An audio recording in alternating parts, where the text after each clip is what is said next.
دیکھا ان کی بات انہی کی زبانی آنے ہم نہیں کر سکتے, وہ ایکسپریشن وہی لا سکتے ہیں. اب ایشو یہ بھی ہے کہ صدر ٹرمپ 2 ہفتوں کا کہہ تو رہے ہیں, لیکن اس بات پر یقین کرنا بڑا مشکل ہے کیونکہ اس سے پہلے بھی کہتے رہے ہیں بہت بار. اب اس جنگ کو 1 ماہ ہو چکا ہے, پوری دنیا اس سے متاثر ہو رہی ہے, اربوں ڈالر کے نقصانات ہو رہے ہیں. صدر ٹرمپ نے یہ شوشہ بھی چھوڑا ہے نا کہ جو میرے جنگ کے نقصانات ہیں اس کا ازالہ یا اس کا بھرپائی جو ہے میں عرب ممالک سے پیسہ لے کر کروں گا, اور جو ان کے ساتھ ہوا ہے وہ آئیڈیلی ویسے دینا تو نہیں چاہیے عرب ممالک کو 1 روپیہ بھی اس میں, لیکن یہ وہ والی چیز ہے کہ جس میں کچھ بھی ہو سکتا ہے, you never know. Anyway جی, پاکستان نے بھی کفایت شاری اقدامات اٹھائے ہیں اور وزیر اعظم شہباز شریف نے فائنانس ڈویژن کو ہدایت کی ہے کہ وہ پیٹرول اور ڈیزل پر عائد لیوی کے ڈھانچے کے حوالے سے IMF سے بات کرے, اور تاکہ ایران جنگ کے باعث عالمی سطح پر پیٹرولیم کی بڑھتی قیمتوں کا بوجھ جو ہے وہ عوام پر پڑنے سے روکا جا سکے. I hope something comes about that. اسی پہ ڈاکٹر ملیحہ لودھی ہیں ہمارے ساتھ, سینئر سفارتکار ہیں, ان سے بات کرتے ہیں. ڈاکٹر صاحبہ, ایران جنگ رکوانے کے لیے پاکستان, ترکی, مصر وغیرہ تو پہلے رکھتے, اب چین بھی ظاہر ایک پلیئر کے طور پر سامنے آ رہا ہے. یورپی یونین نے بھی ڈائیلاگ کے لیے تعاون کی یقین دہانی کرا دی ہے. سو کیا ہم اپنی امید بڑھا لیں کہ اس مسئلے کا حل جلد نکلے گا اور مذاکرات سے ہی نکلے گا؟ اس وقت پوری بین الاقوامی کمیونٹی جو ہے وہ ڈی ایسکلیشن چاہتی ہے, وہ امن چاہتی ہے, لیکن رکاوٹ تو ابھی امریکہ ہی ہے. حالانکہ امریکہ کے کہنے پہ پاکستان نے یہ رول اختیار کیا, اور اس کے بعد ایران کسی حد تک آپ کہہ سکتے ہیں کہ کم از کم انہوں نے میسیجز ایکسچینج کیے ہیں.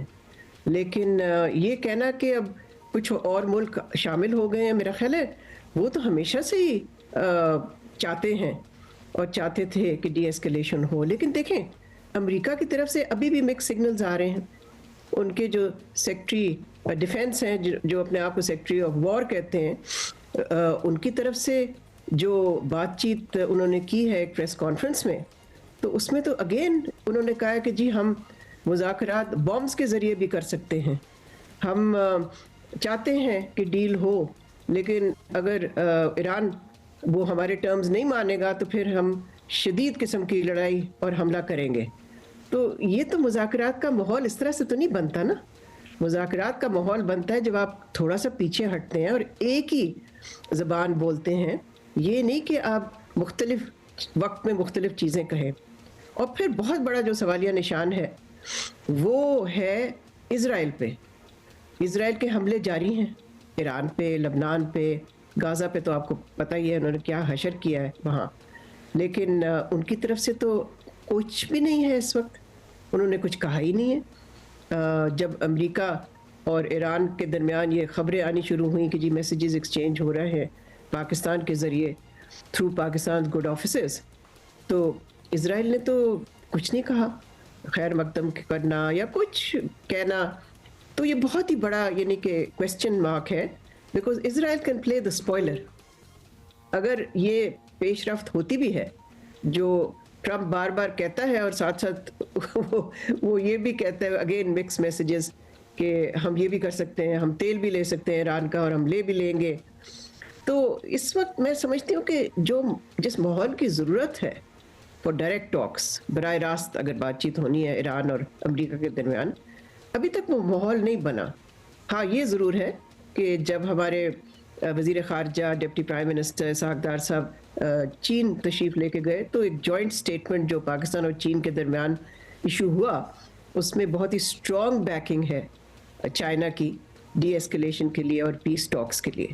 لیکن دیکھیں جو پارٹیز ہیں اس کانفلکٹ میں وہ یورپین یونین تو نہیں ہے نا, نہ ہی چین ہے, وہ تو امریکہ, ایران اور اسرائیل ہیں.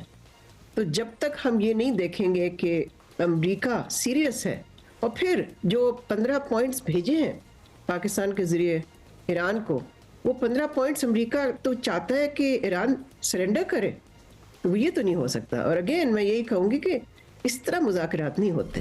مذاکرات کی بات بھی آپ کر رہی ہیں ڈاکٹر صاحبہ, اور آپ نے یہ بھی کہا کہ Israel can play the spoiler, they have been doing that for the longest time, کیونکہ اسرائیل نے کرنا تو وہی ہوتا ہے, دے وانٹ امریکہ to be obviously with them and America is at their beck and call. لیکن at the end of the day غزہ ٹروس میں بھی جب کروا دی تھی ٹرمپ نے تھوڑی دیر کے لیے, Israel was the one to break it. تو they don't really care much کہ امریکہ کیا دنیا کو وعدے کرتا ہے, ہم تو وہی کریں گے جو ہم نے کرنا ہے. we have seen that in the past as well. اب یہ بتائیں, اس میں obviously کوئی شک نہیں ہے کہ ایران یا کوئی اور امریکہ پر بھروسہ کرنے میں ہچکچائے گا.